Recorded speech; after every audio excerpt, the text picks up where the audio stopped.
Have you seen anything at this point that gives you a high degree of confidence that the Wuhan Institute of Virology was the origin of this virus? Yes, I have. Yes, I have.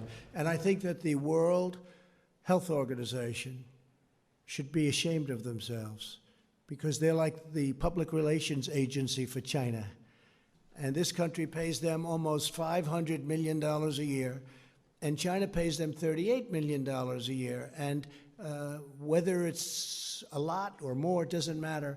It's still, they shouldn't be making excuses when people make horrible mistakes, especially mistakes that are causing hundreds of thousands of people around the world to die.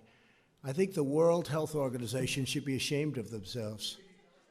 I would say probably it got out of control, but there's another case that how come they stopped all the planes and all of the traffic from going into China, but they didn't stop the planes and the traffic from coming into the United States and from coming into all over Europe. I mean, look at Italy. Look what happened to Italy. And it's very lucky. This country is very lucky, and I'm very lucky that I put the ban on China.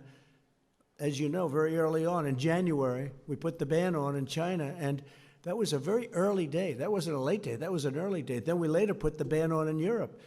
And if we didn't do that, as Alex knows, we would have had a problem like you wouldn't have believed. We would have had a problem much bigger. But then you take a look at what happened to Italy. A lot of those people went to Italy instead. And it's been a very, very tough place, Italy. We had a very good, very powerful definition of exactly what happened. We're working on it strongly now, and I think it's going to be very powerful. But they could have stopped it. They are a very brilliant nation, scientifically and otherwise. It got loose, let's say, and they could have capped it. They could have stopped it, but they didn't.